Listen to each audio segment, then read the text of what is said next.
الحمد لله نحمده ونستعينه ونستغفره ونؤمن به ونتوكل عليه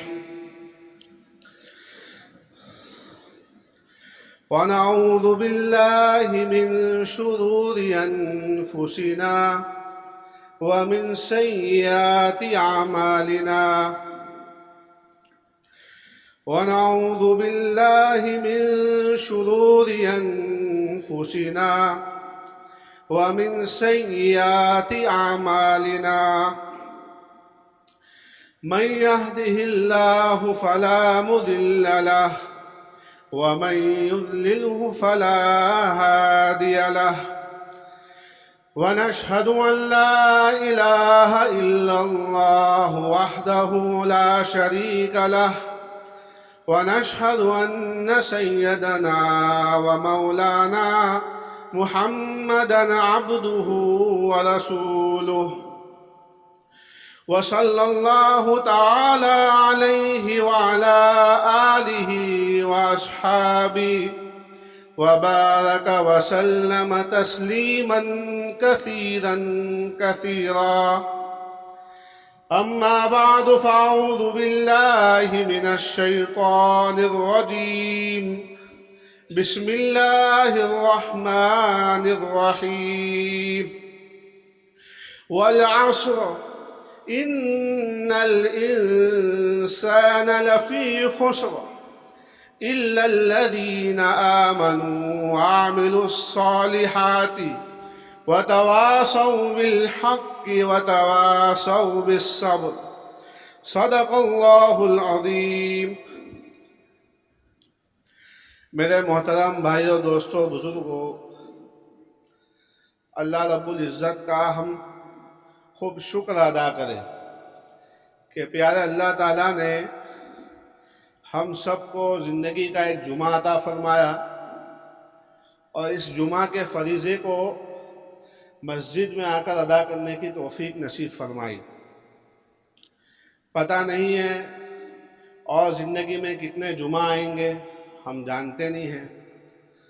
اس پر ہم شکر کریں، اللہ کا شکر ادا کریں کہ زندگی کا ایک جمعہ ہم کو ملا اور اللہ نے اس کی ہم کو توفیق عطا فرمائی۔ ہم مسجد میں آئیں، جمعہ ادا کریں گے اور پھر جائیں گے۔ اس پر ہم خوب اللہ کا شکر ادا کریں۔ بھائی، دوستوں، بزرگوں، اللہ رب العزت کی طرف سے ایک ضابطہ ہے، ایک قانون ہے۔ دنیا کے اندر جتنے بھی انسان پیدا ہوتے ہیں اور جتنے بھی بچے پیدا ہوتے ہیں وہ جاہل پیدا ہوتے ہیں، بغیر کسی چیز کے سیکھ کر، بغیر کسی چیز کے علم حاصل کر کر دنیا کے اندر یہ پیدا ہوتے ہیں۔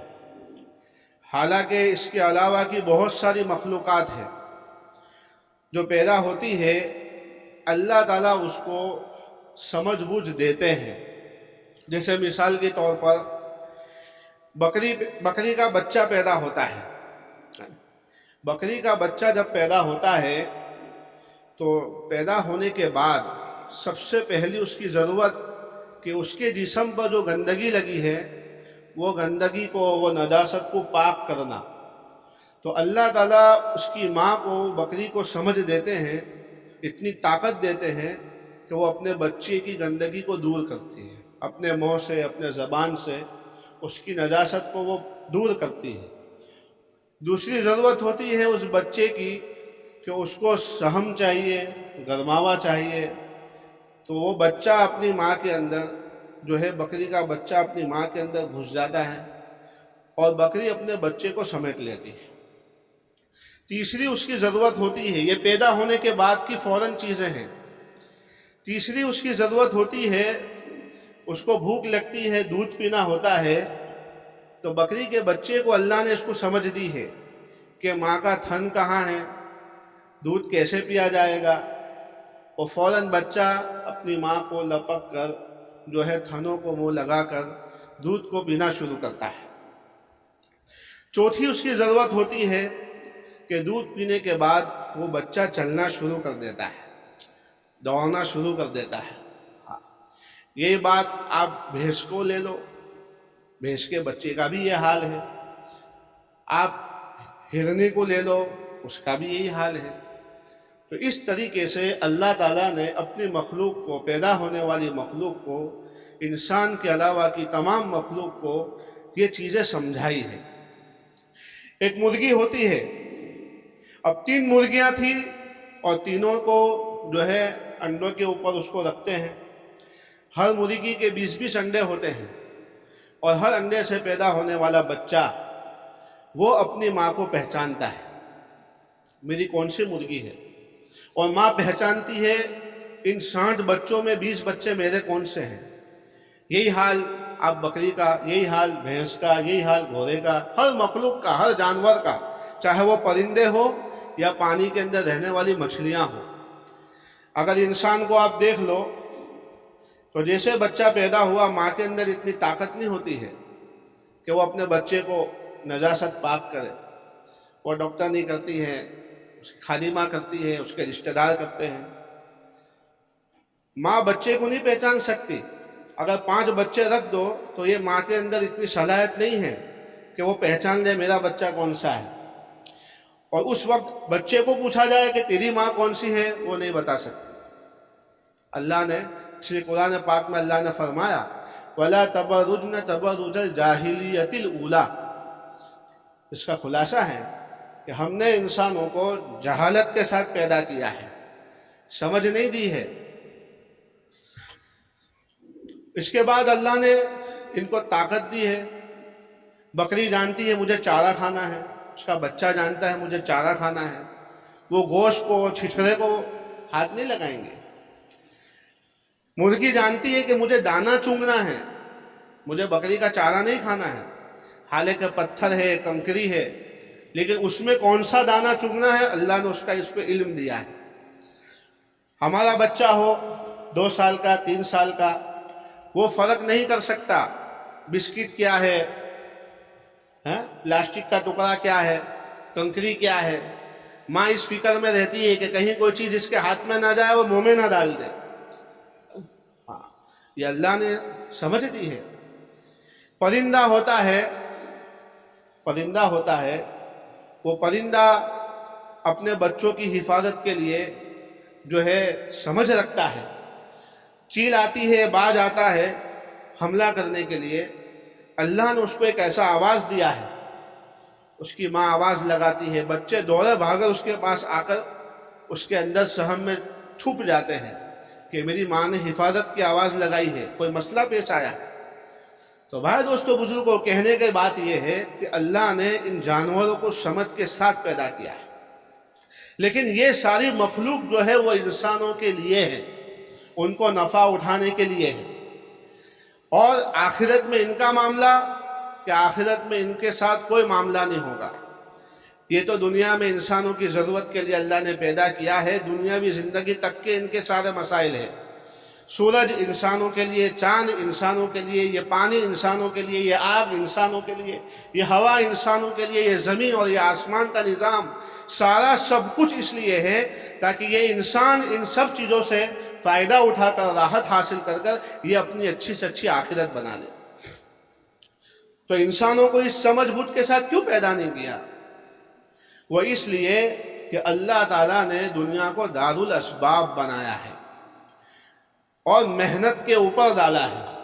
انبیاء علیہ السلام دنیا کے اندر آئے، اللہ کے معصوم بندے، رسول اور نبی، اللہ کے خاص بندے، میرے اور آپ کے پیارے نبی سرکار دو جہاں، تاجدار مدینہ، فخر رسول، سرکار دو عالم، رحمت للعالمین، خاتم النبیین، سنہری جالی والے، کالے کملی والے، حسین زلفوں والے، احمد مصطفیٰ، محمد مصطفیٰ صلی اللہ علیہ وسلم کو اللہ نے دنیا میں بھیجا اور علم لے کر بھیجا اور انسانیت کی رہبری کے لیے بھیجا۔ اور آپ صلی اللہ علیہ وسلم نے اس انسان کی رہبری فرمائی، کن کاموں سے اللہ راضی ہوں گے، کن کاموں سے اللہ ناراض ہوں گے۔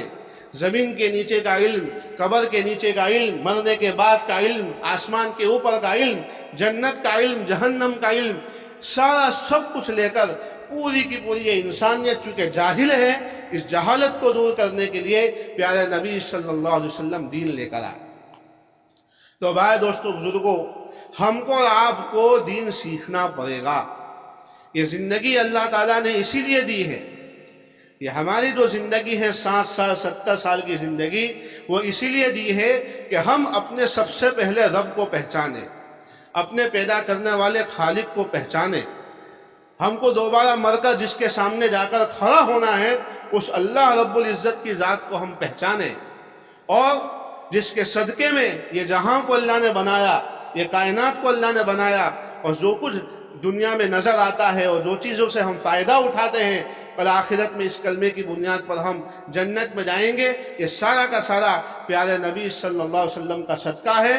اس پیارے نبی صلی اللہ علیہ وسلم کی بتائے ہوئے دین پر، آپ کے طریقوں پر اور آپ کے بتلائے ہوئے وعدوں پر، یہ سارا جو ہے ہم کو اپنی زندگی میں سیکھ کر عمل کرنا ہے۔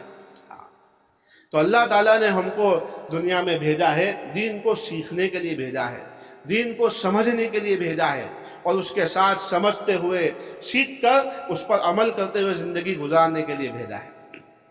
دنیا کی زندگی ہے، ضرورت ہے، کھانا ضرورت ہے، پانی ضرورت ہے، کپڑا ضرورت ہے، مکان ضرورت ہے، سواریاں ضرورت ہے، بیوی بچے ضرورت ہے۔ ضرورت کو اپنی جگہ پر ہے، اس کا استعمال کرنا ہے، ضرورتوں کو حاصل کرنا ہے، اسباب کو اختیار کرنا ہے، لیکن صرف ضرورت کے ساتھ زندگی گزارنا یہ ہماری زندگی کا مقصد نہیں ہے۔ ضرورت کا کام صرف ضرورت تک ہے، موت آ گئی تمام ضرورتیں ختم ہو جائے گی۔ اچھا مکان ہے، موت آ گئی، اب مکان سے ہم کوئی فائدہ حاصل نہیں کر سکتے، بس اب قبر کے حوالے کر دیا جائے گا۔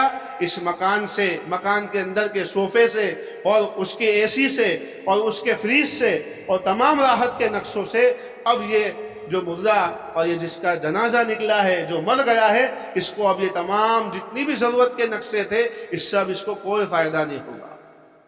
یہ ساری ضرورتیں جب تک آنکھ کھلی ہے، انسان زندہ ہے، وہاں تک اس سے نفع اٹھائے گا، لیکن مرنے کے بعد جو چیزیں کام آنے والی ہے، قبر میں جانے کے بعد ایمان کام آئے گا اور اعمال کام آئیں گے۔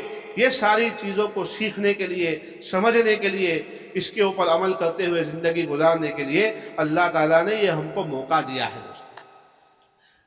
اس لیے جو ہے یہ دعوت کی محنت، یہ دین کی محنت، یہ اسی لیے ہے، یہ چلتا پھرتا ہمارا مدرسہ وہ اسی لیے ہے کہ یہ جو دین ہم نہیں جانتے، اس دین کو ہم سیکھنے اور سمجھنے والے بنے۔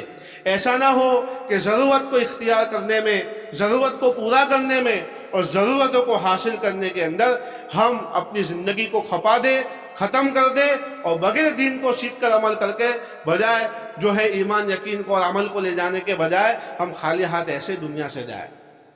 تو یہ بھائی دوستو بزرگوں سمجھداری نہیں ہے۔ حدیث پاک کا خلاصہ ہے، پیارے نبی صلی اللہ علیہ وسلم فرماتے ہیں جس کا خلاصہ کہ عقل مند شخص، ہوشیار شخص وہ ہے جو موت سے پہلے اپنے موت کی تیاری کر لے۔ اور وہ موت کی تیاری کیا ہے دوستو؟ وہ موت کی تیاری یہی ہے کہ ہم کو ایمان بنانا ہے، یقین بنانا ہے، ایک اللہ سے ہوتا ہے اس کا یقین دل میں پیدا کرنا ہے، اور پیارے نبی صلی اللہ علیہ وسلم کے مبارک اور پاکیزہ طریقوں میں ہماری دنیا کی بھی 100% کامیابی ہے، ہماری آخرت کی بھی 100% کامیابی ہے۔ ان طریقوں کو سیکھ کر اس پر عمل کر کر اپنی زندگی کو گزارنا ہے دوستو۔ اس لیے جو ہے میں اور آپ نیت کریں، ارادہ کریں کہ زندگی کا جتنا حصہ گزر گیا، اب جو باقی ہے ہم انشاءاللہ دین سیکھیں گے، ہم علم سیکھیں گے، ہم ایمان سیکھیں گے، ایمان کی محنت کریں گے، اپنے یقین کو بنائیں گے، اپنا تعلق اللہ سے جوڑیں گے، پیارے نبی صلی اللہ علیہ وسلم کے طریقوں پہ زندگی گزاریں گے، آپ صلی اللہ علیہ وسلم کی محبت دل میں اتاریں گے، اپنی آخرت کی فکر کریں گے، ہم اپنی بھی فکر کریں گے، اپنی بیوی کی بھی فکر کریں گے، اپنے بچوں کی بھی فکر کریں گے، اپنے گھر والوں کی بھی فکر کریں گے، بلکہ امت میں رہنے والا ہر انسان یہ کیسے جہنم سے بچ کر جنت میں جانے والا بن جائے، اس کی ذمہ داری بھائی دوستو بزرگوں ہماری اور آپ کی ہے۔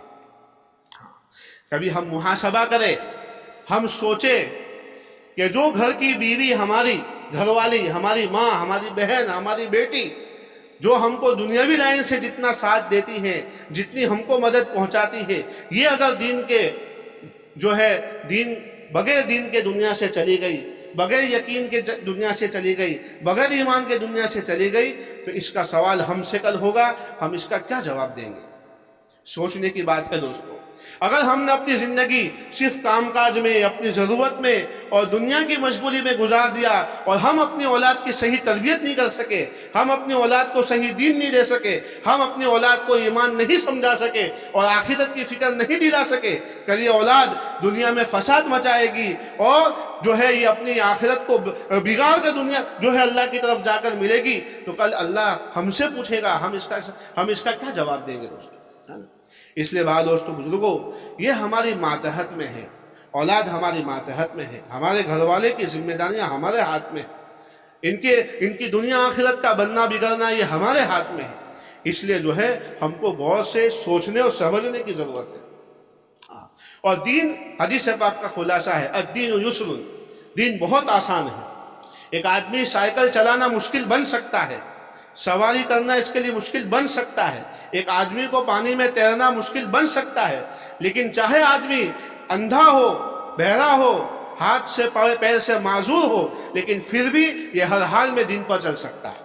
دین اتنا آسان ہے، اس دین کو تھوڑا ہم کو سیکھنا ہے، اس دین کو تھوڑا ہم کو سمجھنا ہے، ہم کو بھی سیکھنا سمجھنا ہے، اپنے گھر والوں کو، اپنے بچوں کو، اپنے ماتحتوں کو، ہمارے اڑوس پڑوس کو ایک اچھا معاشرہ بنے، ایک ایمانی معاشرہ بنے، ایک اچھا جو ہے نورانی معاشرہ بنے، ایک دیندار معاشرہ بنے، ہماری بستیوں میں، ہمارے اپارٹمنٹ میں، ہمارے محلوں میں، ہمارے شہروں میں ایک اچھا معاشرہ بنے، اس کی ہم کو اور آپ کو فکر کرنی ہے دوستوں۔ تو آج جمعہ کے دن کا بس یہی پیغام ہے کہ ہم اس بات کو لے کر جانے والے بنے کہ ہم اپنی ذات کا محاسبہ کریں۔ آج تک کی ہماری زندگی 20 سال، 30 سال، 40 سال، 50 سال گزر گئی ہے، لیکن اب جو باقی ہے اس میں ہم کو کیا کرنا ہے؟ اب جو باقی ہے ہم کو آخرت کے اعتبار سے کیا کرنا ہے، اور موت آ جائے گی اس اعتبار سے ہم کو کیا کرنا ہے، ان فکروں کو لے کر جانا ہے دوستو۔ تو بھائی سب انشاءاللہ فکر کریں گے اس بات کی۔ میں بھی محتاج ہوں، کہنے والا سننے والوں سے زیادہ محتاج ہے، میں بھی اسی لیے کہہ رہا ہوں تاکہ یہ باتیں میری اپنی زندگی میں آئے، اور یہی جو ہے ایک دوسروں کو یاد دہانی کرانا، ایک دوسروں کو سمجھانا بتلانا، یہ دین کی محنت ہے۔ اس لیے میں بھی نیت کرتا ہوں، آپ بھی نیت کریں انشاءاللہ کہ آج سے لے کر موت تک نماز کی پابندی کے ساتھ اپنی زندگی کو گزاریں گے انشاءاللہ، نماز کے اہتمام کے ساتھ زندگی کو گزاریں گے، چاہے ہم کھاتے میں ہوں، چاہے ہم کسی علاقے میں ہوں، چاہے ہم کسی دور اور مسجد سے بہت دور، عبادت خانوں سے بہت دور، جہاں کہیں بھی ہم بستے ہو رہتے ہو، جس وقت نماز کا وقت آئے گا اس وقت ہم ہر کام کو آگے پیچھے کر پہلے نمبر پر انشاءاللہ ہم نماز کو ادا کریں گے، اور اپنے دین کو سیکھنے کی اور اس کو حاصل کرنے کی ہم فکر کریں گے۔ سب نیت کرتے ہیں انشاءاللہ، اللہ ہمارے کہنے سننے کو قبول فرماوے۔ یہ جماعت بھی الحمدللہ 3 دن کی آئی ہے، ساتھیوں سے گزارش ہے، ہو سکے تو آپ سے جو وقت مل سکے، 1 گھنٹہ 2 گھنٹہ آدھا دن 1 دن، آپ کے پاس جتنا وقت ہو آپ لے کر یہاں آئے۔ ہم یہاں 3 دن تک رہیں گے انشاءاللہ، جمعہ سنیچر اتوار۔ آپ سب سے درخواست ہے، آپ جہاں کہیں بھی رہتے ہیں اپنے دوستوں کے ساتھ، اپنے ساتھیوں کے ساتھ، اپنے بھائیوں کے ساتھ ضرور آئیں، تعلیم کے حلقوں میں ساتھ دیں، گشتوں کی ملاقاتوں میں ساتھ دیں، انشاءاللہ اس سے بڑا نفع ہوگا۔ پر آئیں گے انشاءاللہ۔